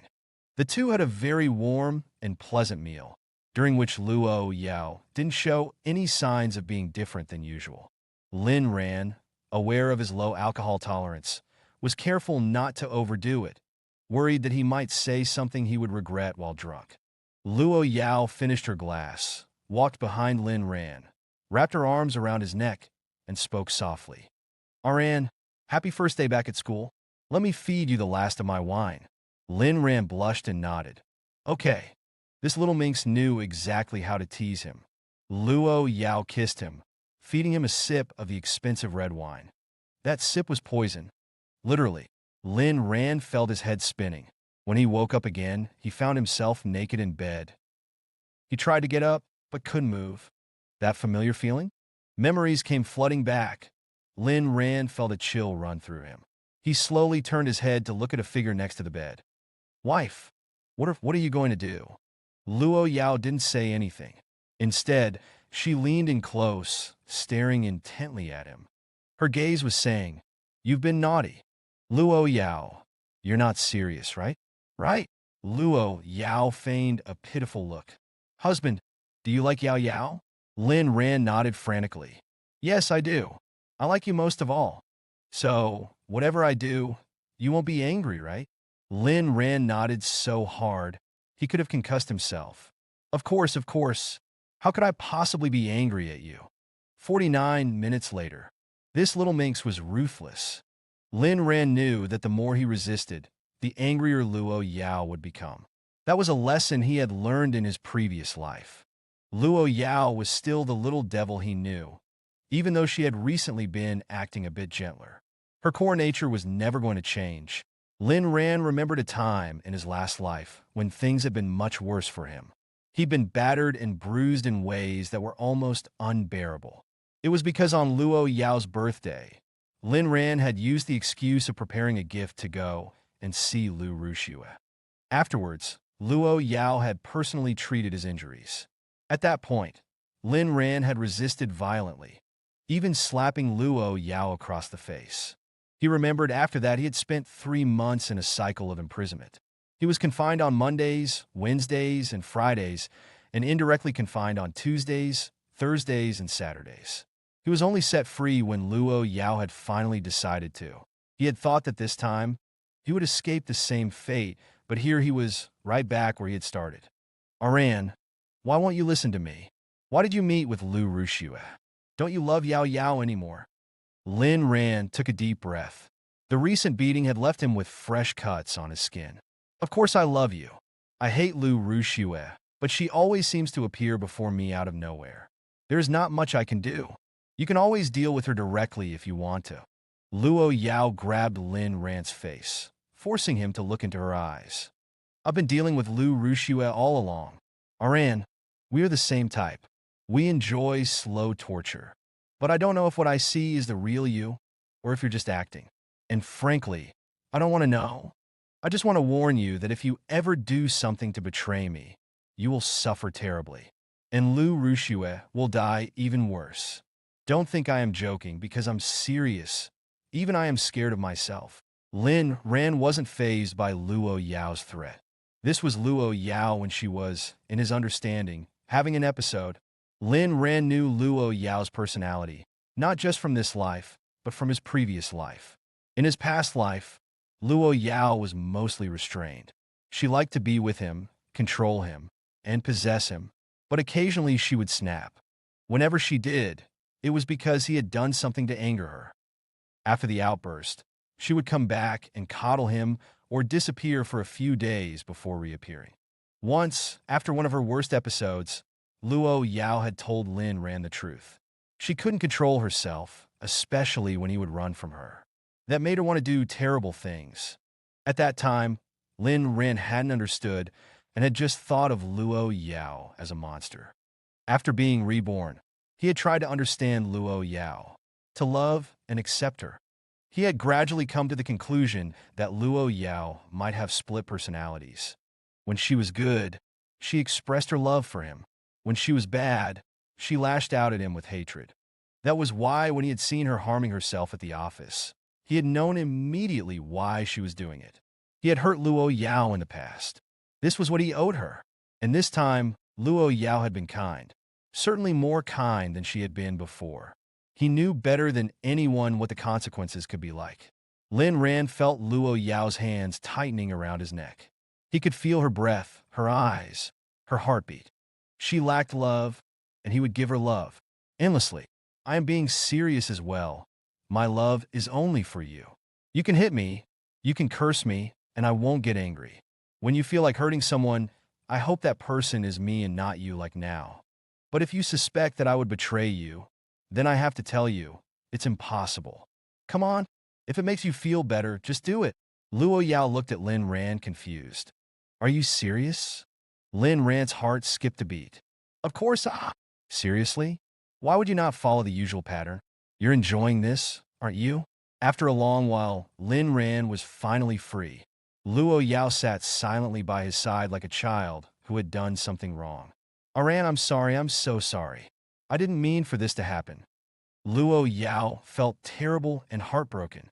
She could be ruthless to her enemies, but all she wanted was to be gentle with Lin Ran.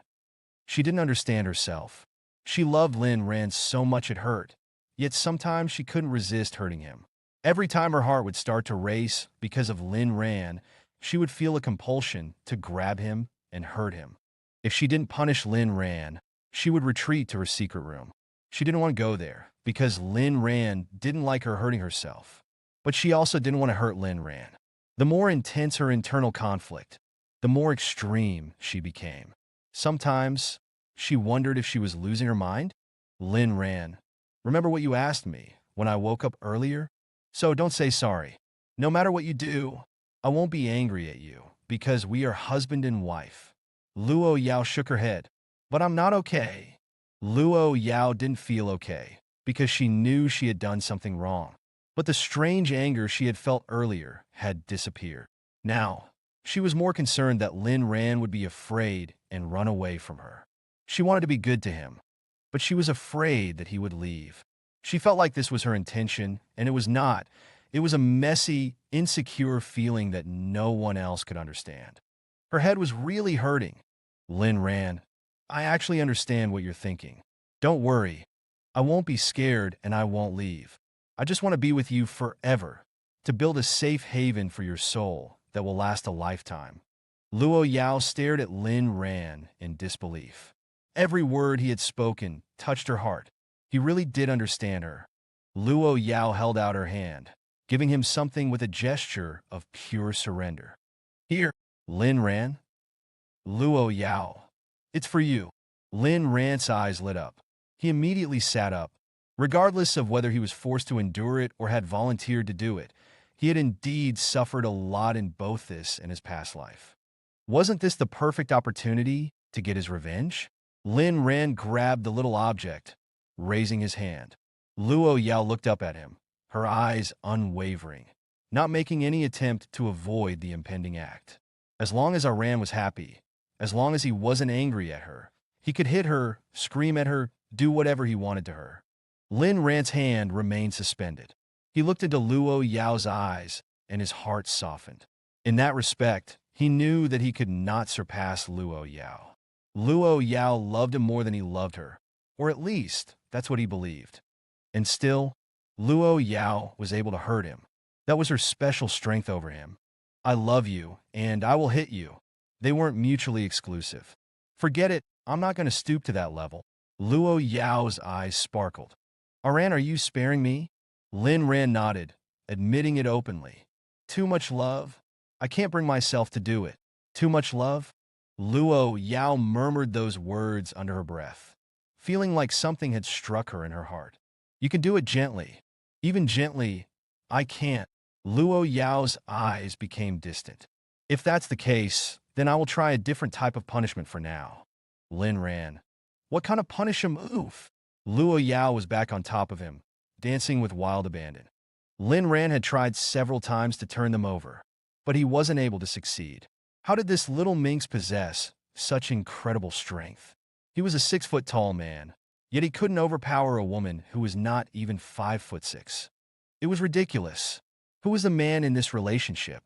After a while, Luo Yao's cries of pleasure signaled the end of their performance. Lin Ran. When did your period stop? Luo Yao. I think it was last night. Once his breathing returned to normal, Lin Ran pulled Luo Yao into a hug. Is this your punishment? Is this what you call a punishment, huh? Luo Yao looked up at him innocently. What else would you call it? Lin Ran was indignant. It's not fair. This was more like a reward. I want a different punishment. Luo Yao thought for a moment and realized that it wasn't really a punishment. Okay, then it's up to you. Lin Ran raised his eyebrows. Are you sure? Luo Yao. I am. Lin Ran gave a knowing smile. Do you have any of that stuff I can enjoy? Luo Yao shook her head. Then, just as Lin Ran looked disappointed, Luo Yao pulled out her phone. Prepare that stuff and send it over to me. And prepare some different styles too. Lin Ran stared at Luo Yao, completely stunned. What a daring woman. Lu Meng, who had been suddenly awakened by the phone call in the middle of the night, was confused, shocked, and thrilled, all at the same time. So that was what Miss Luo was into. Without a second thought, she had people go get everything ready. Soon, Lu Meng drove to the manor herself and personally gave the items to Luo Yao. This concerned Miss Luo's privacy. so she couldn't allow anyone else to see it. She disliked gossip. Miss Luo, here is everything you asked for. Did you really need them in the middle of the night? Luo Yao gave Lu Meng a cold glance and said, Yeah, Aran is eager to see them. With that, she turned and went back inside, leaving a stunned Lu Meng at the door. It seemed that she had a craving. Miss Luo was so good to young Master Lin. She had to get her employee to get this at the middle of the night because he wanted to see them, and to think she had gotten multiple of the same item in different colors. It was easy to see what she had planned. Young Master Lin was incredibly lucky. I can't share this with anyone. It's too hard to keep it a secret. In the bedroom, Luo Yao sat on the bed. Do you like them? They're beautiful. I love looking at them. Lin Ran swallowed. It made sense why men like this so much. It was not just about being able to touch them. There was a sense of beauty and heart-pounding excitement. And because Luo Yao was also a powerful CEO, it made the whole thing even more enticing. Soon, the room was a complete mess. Yao Yao, it's my turn. Luo Yao nodded obediently. Whatever you want, husband. A few words from Luo Yao set Lin Ran's heart racing. He felt that even if he died tonight, it would all have been worth it. Afterwards, Luo Yao still couldn't sleep. She clung to Lin Ran, her breath warm on his skin. Did Ran enjoy it? Lin Ran placed a finger on Luo Yao's lips. Sure, woman. I'm warning you, don't tempt me. I graduated high school a long time ago. I've forgotten all about poetry. I'm a dangerous man now. Luo Yao, so. Lin Ran. He was defeated. Beauty was a sharp blade, and he was willing to take the risk. He woke up early, opened the window, and his heart was filled with joy. At the breakfast table, Lin Ran sat beside Luo Yao and whispered, Honey, I still think that we should show a little restraint. I am human after all. Luo Yao. Then I'll have Lu Meng throw away the things I prepared.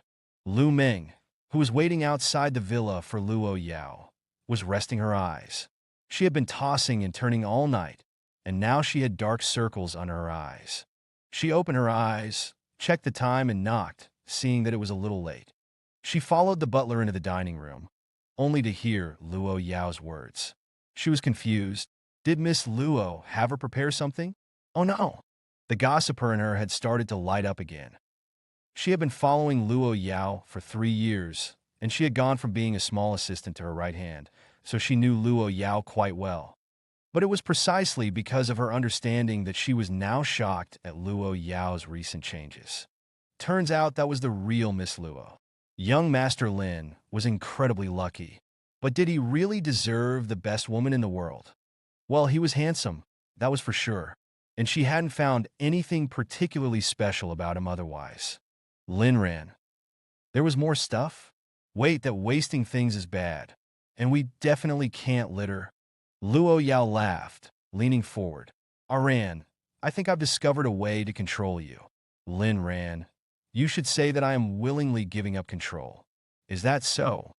Yes. Be good today. Lin Ran nodded obediently, but he was thinking about Lu Ruxue. He had to deal with her. Otherwise, this would always be an issue in Luo Yao's mind. Luo Yao finished getting dressed and left with Lu Meng. As soon as she was in the car, she said, Don't forget what I asked you to prepare. Lu Meng. Seriously, Miss Luo? I'm your assistant, but I can't do those kinds of things for you. Okay, Miss Luo. What had Lin Ran done in his past life to be so lucky? Luo Yao. Get multiple styles. Liu Meng. Luo Yao. And get those things that make men feel like they're in control too. Lu Meng's eyes widened. What? Miss Luo, do you hear the things that you were saying? Back at the villa, Lin Ran decided not to go to school. He called Wu Zhishang and asked him to cover for him. He went back to sleep, and his legs finally weren't as weak as before.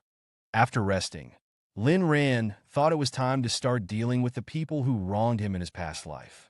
First, he wanted them to experience true torture. The Lin family and Lu Ruxue. It was time to face the devil's judgment.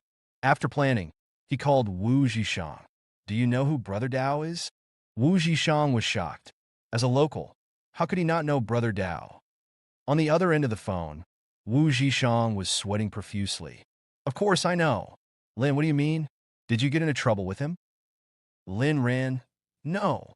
Wu Zhishang. Good. Getting into trouble with Brother Dao would be really bad. Lin Ran said confidently. It's okay. If I did get into trouble with him, he could only step aside for me, because my wife is too amazing. Wu Zhishang.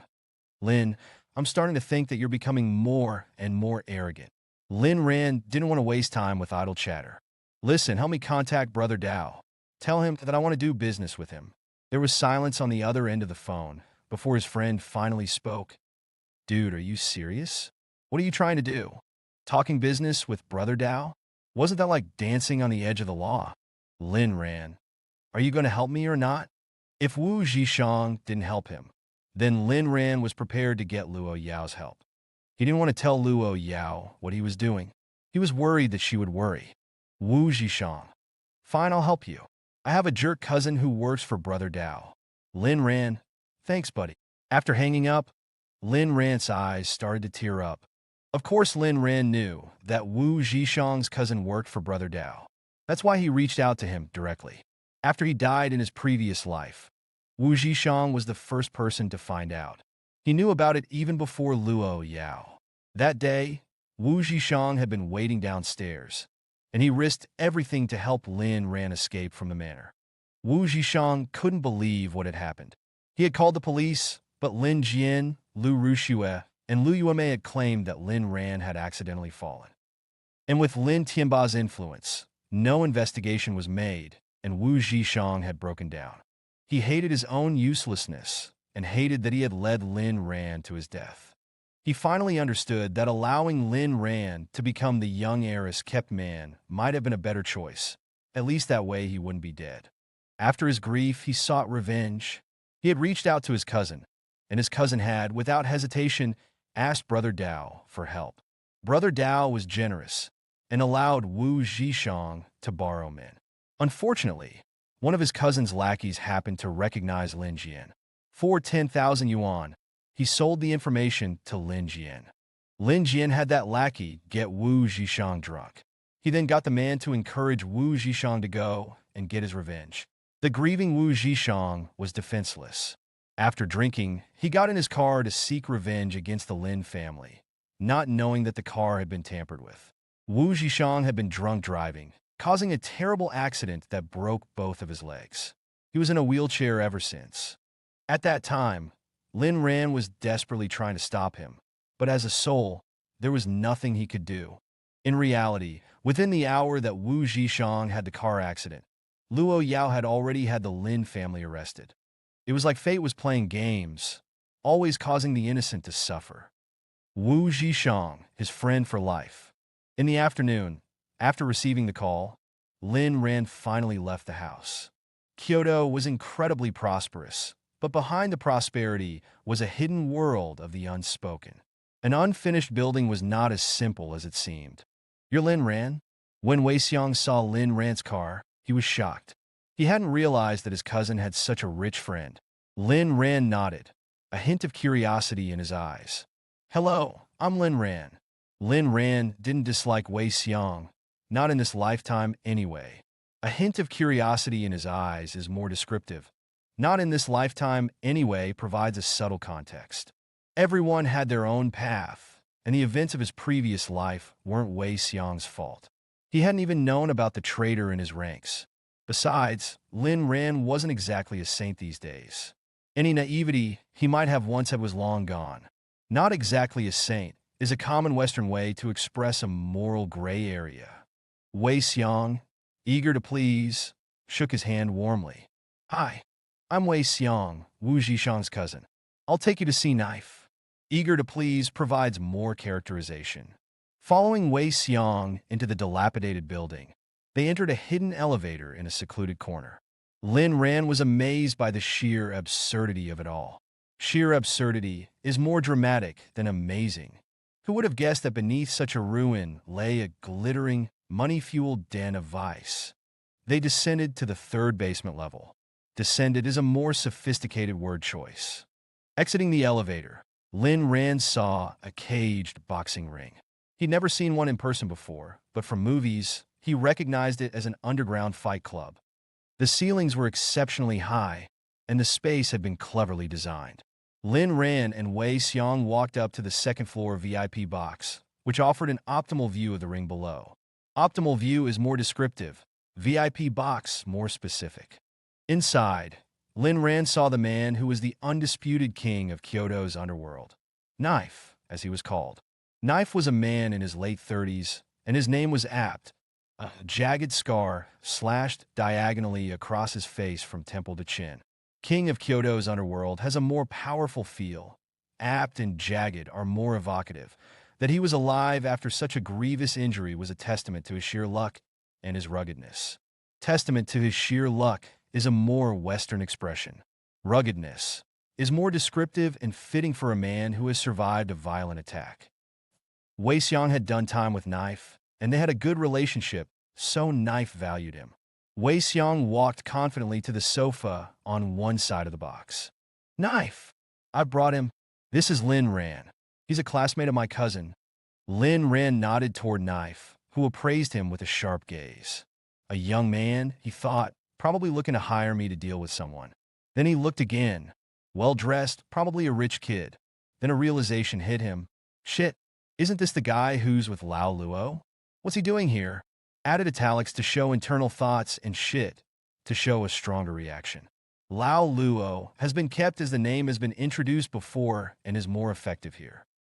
Well, Lin, please have a seat. Lin Ran was surprised by Knife's sudden change in demeanor. This guy is the head of the Kyoto underworld, and he's this nice, he thought. Sudden change of demeanor is more descriptive. He sat opposite Knife, who himself pushed a cup of freshly brewed dragon, well tea towards him. This display caused the other men in the room to look on with wide eyes. Knife was being awfully polite to this guy. Added freshly brewed for more detail. Look on with wide eyes is more visual. Awfully polite flows more naturally. Lin Ran took a sip. Not bad. Thank you, Knife. Knife, all smiles and surprisingly lacking any gangster swagger, responded, so Mr. Lin, what brings you here today? Lin Ran passed the IOU over to him. Knife took the note with a puzzled expression, then looked up. Are you looking for me to collect this debt for you? He chuckled. Well, you've come to the right place. That's kind of our specialty. He didn't care if it was for just 1,000,000 yuan. It was still money. Added the detail about him chuckling for a better feel for his personality. The usual cut was 20%. Replaced hardship fee with cut, which is a more natural way to express it. Lin Ran wagged a finger back and forth. I have a much larger proposal for you. Something that could make you a lot of money, and it's totally legal. As for this IOU, Lin Ran continued. Consider it a gesture of friendship. If you can recover that money, it's on me. Treat your guys to drinks. Added much larger proposal, as it sounds better. Added emphasis on friendship. Knife looked at Lin Ran with surprise. He was just a student, he thought, and yet, he was meeting Knife with an odd mixture of calmness and confidence. What's more, he was giving away an IOU. That small piece of paper was just that for anyone else, but in Knife's hands, it could easily become hard cash. Added more details to emphasize the unusualness of Lin Ran's behavior. This guy has courage, and he's generous too. Besides, he was also a friend of Lao Luo's. Even without the IOU, Knife knew he had to befriend this guy. After a moment of silence, he said, Mr. Lin, we are friends now. I'll take this job. As for the legality, that's our problem. If anything happens, it won't involve you. We are friends now is a typical Western expression, more impactful than this friend I've made. Won't involve you sounds more natural. He reached out his hand to shake Lin Ran's. Lin Ran was also surprised that things had progressed so smoothly. Of course things went smoothly. You're the real boss here. If Knife dared to cause him trouble, he'd be swimming with the fishes by the morning. Maybe tonight a shark would enjoy him instead. Added more details to emphasize how scared Knife is of Lin Ran. Lin Ran didn't completely trust Knife, of course. He knew that those involved in the underworld were rarely saints. Calling him brother was just a term of endearment to them. For Lin Ran, his only true brother was Wu Zhishang. Rarely saints has more of an impact in English than few good people. But for now, he knew Knife would be willing to cooperate. There was nothing that attracted him more than cold, hard cash. Lin Ran glanced at Knife's crew, who was standing around, and Knife, reading the signal, smartly cleared the room. Now it was just the two of them alone. Lin Ran began to explain his plan for the Lin family. Knife listened intently, his eyes widening. He's right. It wasn't illegal, and there was a huge amount of money to be made. But the guy was a Lin. Why would he do this to his own family? But that was something Knife knew he shouldn't be thinking about. Added emphasis on Knife's internal thoughts. It was probably all part of Lao Luo's plan. Maybe Lin Ran's appearance was just a test. Added probably to reflect Knife's unease. Thinking this, he became even more accommodating. He agreed to Lin Ran's proposal without any hesitation. In fact, he would have done it even if Lin Ran hadn't approached him.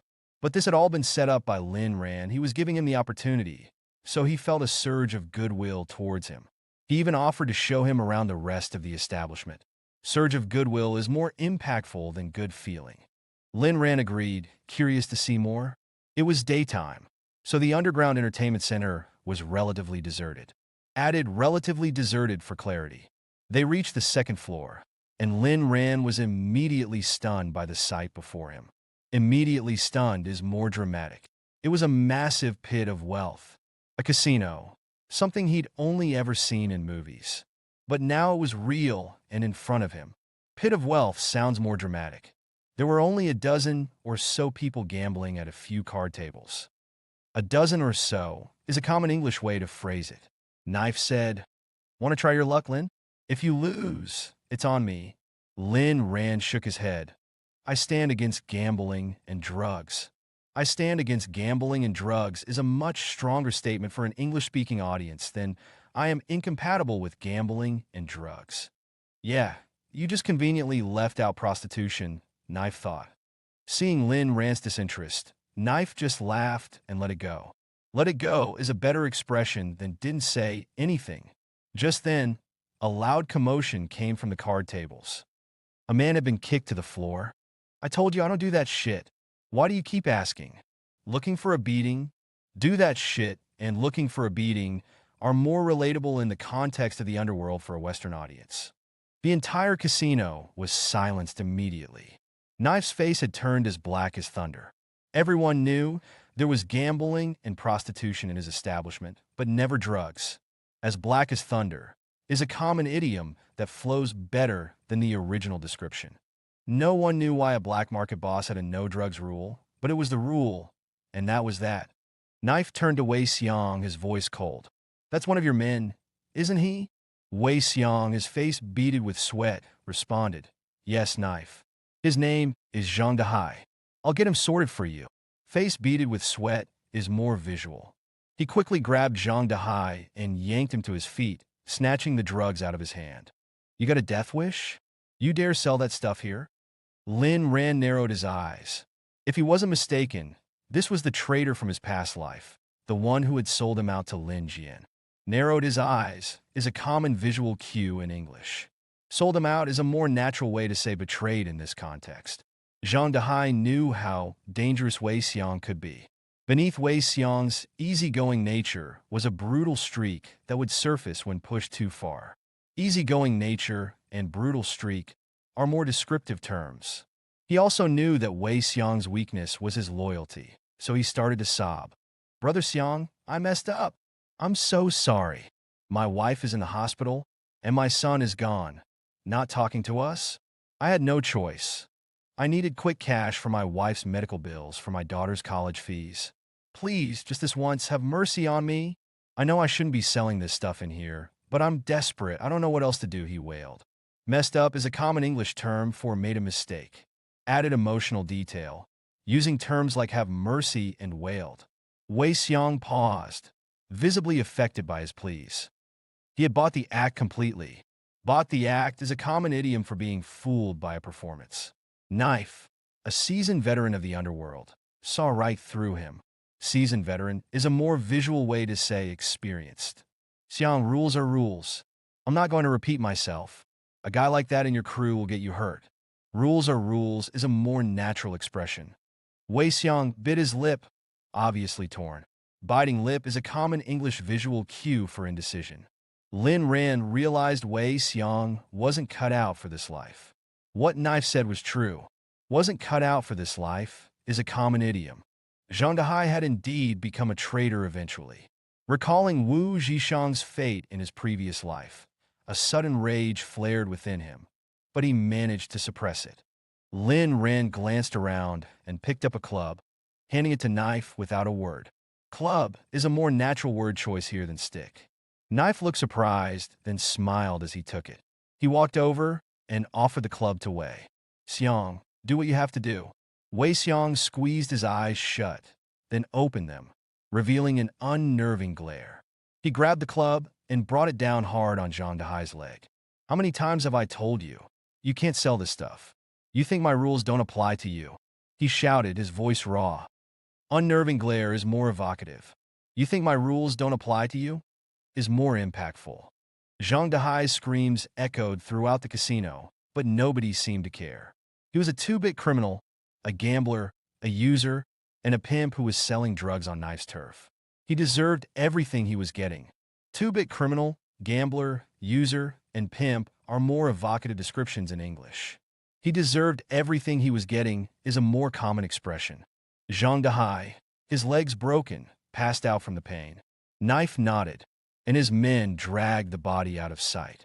Knife patted Lin Ran on the shoulder. Sorry about that. A bit of a messy cleanup. Lin Ran knew this was karmic justice. In this life, it was Zhang Dehai who lost his legs. But why had he been caught at this time? Was his presence here a butterfly effect? In the previous life, he never visited this place. Zhang Dehai hadn't lost his legs. This was the first time that he really started thinking about fate. Added karmic justice as it flows better. Butterfly effect is a common term. This was the first time that he really started thinking about fate has a better feel in English. Lin Ran shook his head. He broke your rules. He deserved what he got. Knife looked at Lin Ran with a new respect. He was certain that Lin Ran was no ordinary person, not if Lao Luo was interested in him. Knife nodded in acknowledgement. Turning to the patrons, he announced, "My apologies, everyone. To make up for the excitement, everyone gets 10 free chips. But let me remind you all, drugs are not welcome in my establishment. You'll be dealt with severely if I catch anyone." The gamblers were happy to accept the free chips. No one cared about Zhang Dehai. Once things were back to normal, Knife returned to Lin Ran. Lin Ran said something that made his blood run cold. Lin Ran asked, "What's on the first floor? Shall we take a look?" Knife, a chill running down his spine, shook his head. The first floor isn't open yet, perhaps another time. He wouldn't take Lin Ran down there. He was scared. He was convinced he would be finished if Lin Ran did anything wrong. A chill running down his spine is more dramatic. He would be finished if Lin Ran did anything wrong has a better flow. Lin Ran was just curious. He didn't mind that Knife didn't want to take him there. So, he decided to leave. Even though Knife was very keen to invite him for dinner, Lin Ran politely declined. Leaving the underground casino, Lin Ran drove back to the estate. He wanted to get home before Luo Yao, so she would see him the moment she walked through the door. Keen to invite him has a better flow. The moment she walked through the door is more impactful. He called Su Kai on the way, telling him that it was time to begin their plan. Back at the villa, he opened the front door to find Luo Yao sitting on the sofa, her expression cold and aloof. "You're back early today?" Aloof is a better word to use here. Luo Yao didn't answer Lin Ran's question. Instead, she replied coldly, "What did you do this afternoon?" Lin Ran paused, trying to decide how to respond. He didn't want to worry her, and he didn't want to lie. "I was just taking care of some things." Luo Yao narrowed her eyes. She already knew what Lin Ran had done, and had a feeling about his next move. Knife had reported the afternoon's events to her, and she told him sternly, "Do not bring Lin Ran to that place again." Knife was inwardly despairing. Lin Ran had come to him, but what could he do? He didn't dare say anything. He could only nod and agree. Luo Yao stated flatly, "Tell me the truth." Lin Ran sighed. "All right, I'm planning to deal with Lu Rushue and the Lin family. That's what I was doing this afternoon." Luo Yao asked, "Are you sure you're ready? Are you sure you're ready?" Has more emotional weight. Lin Ran looked at her intently. "I am. I want them all to suffer, and I want them dead. Luo Yao stared at him for a long time. If you need help, you must tell me, she finally said. Lin Ran nodded. For now, he wanted to deal with them himself. Revenge was something he wanted to take part in fully. If things get out of control, I'll get you to cover my back. After all, you are the one who wanted to take care of me. And if you do, then you also need to cover for my mistakes, he teased. He teased to reflect the playful tone of the conversation. Ahem. Old Butler Fu coughed softly. Young master, are you sure you know what you're saying? Luo Yao, regaining her composure, stood and walked towards Lin Ran. It's good that you're thinking that way. With my power, I could make you the most spoiled man in the world. Butler Fu sighed inwardly. Miss, is your love so blinding? Blinding is more appropriate here than lovesick. During their intimate dinner, Luo Yao kept looking at Lin Ran. Lin Ran, catching the mischievous glint in her eyes, remembered the shot of alcohol she'd made him drink. He was still wary. Mischievous glint is more evocative. Wary is a better term here than still had lingering fears. But he managed to feed her successfully and felt very content after his meal. Luo Yao walked behind Lin Ran and wrapped her arms around his neck like a seductive enchantress. He recognized the gesture and froze. Luo Yao whispered in his ear, "Come with me, Ran." Lin Ran let out a sigh of relief and then blinked in confusion as he followed her to the bedroom. He froze again. What the hell is all of this? He asked himself. Seriously, she's got these in 7 different colors? And what the hell was that? A dog collar? He shuddered. He couldn't imagine how humiliating it would be to have her use those on him. Turning stiffly, he asked, Wife, I haven't done anything wrong today, right? Luo Yao looked at him with innocent eyes. No, these are just for you, Ran. You like these things, so I bought them all for you. You don't like them? Lin Ran said, Oh, of course. I love them. Added, Oh, of course. I love them, to show his sarcastic tone. Damn, has everyone gone this crazy now? Luo Yao led Lin Ran into the bathroom, but Lin Ran was still lost in thought. Back in the bedroom, Lin Ran's eyes started darting around nervously. But what happened next surpassed anything he had imagined. So, this is what it's like. Watching Luo Yao, every inch the epitome of perfection, Lin Ran felt his mind go numb. Suddenly, he felt a warm sensation in his nose. Blood dripped onto the floor, and Lin Ran quickly covered his nose, rushing into the bathroom. Damn it, where did this girl learn all this? She is just pure temptation. Epitome of perfection, and pure temptation is more evocative. After cleaning up, he turned around to see Luo Yao standing behind him, looking like a lost kitten. Ran, don't you like Yao Yao anymore? Lin Ran's nose erupted again. That night, after a night of chaotic passion, Lin Ran looked over at the seemingly tireless little devil. Chaotic passion is more evocative. Yao Yao, do you ever sleep? Luo Yao was always awake early and often kept him up until the early hours. He could take naps during the day, but Luo Yao always seemed to be working. She seemed like a perpetual motion machine, never stopping. Perpetual motion machine is a common Western way to express that someone has unlimited energy. Luo Yao feigned surprise and quickly replied, Of course I rest. I'll rest now, she said as she wrapped herself around him like a koala bear. Feigned surprise is more evocative. Wrapped herself around him like a koala bear is a visual image. The next day, as expected, Lin Ran skipped school again. Wu Zhishang was furious. As expected adds a more casual tone. What Lin Ran didn't know was that people had been looking for him all day. Lin Tianba, using illness as an excuse, kept delaying the court date. He wanted to find Lin Ran and resolve things privately before the case went to court. But he really wanted Lin Ran to bow down and apologize. Then he would graciously take him back as a son. Using illness as an excuse has more impact. Graciously take him back as a son is a stronger, more sardonic tone. He had planned on snatching Lin Ran from school on the first day back, but he was shocked to discover Lin Ran was with Luo Yao. He retreated, planning to approach him the next day. But the next day, he learned that Lin Ran hadn't come to school. Early that morning, several people from the court went to the company and froze all of Lin Tianba's assets, citing his refusal to appear in court. Not only that, but because Lin Ran was a shareholder in the Su Ran Group, the whole company was affected. Even the company's accounts were frozen. The stated reason was that the Su Ran Group was withholding shareholder dividends and the shareholder had requested that all assets be frozen. Stated reason is more professional sounding. Lin Tianba was in shock. He hadn't expected the kid to be so ruthless. At this point, he rushed to school, only to find that Lin Ran was still not there. He reached out to Lin Jian and even Lu Ruxue, but none of them could reach Lin Ran. Reached out to is more natural than contacted here. He was desperate. He had a very important payment to make to a business partner. If that payment wasn't made, his project would be shut down, and he could face breach of contract penalties. After a morning of negotiations, the bank and the court wouldn't budge. How could they? The lawyer representing the plaintiff was the head of the legal department at Luo Corporation, an industry expert known as the top lawyer in the country. It was said a judge might be imprisoned if they crossed him, and Su Kai's legal procedures were all completely within the law. There was nothing anyone could do about it. The entire Lin family was going crazy.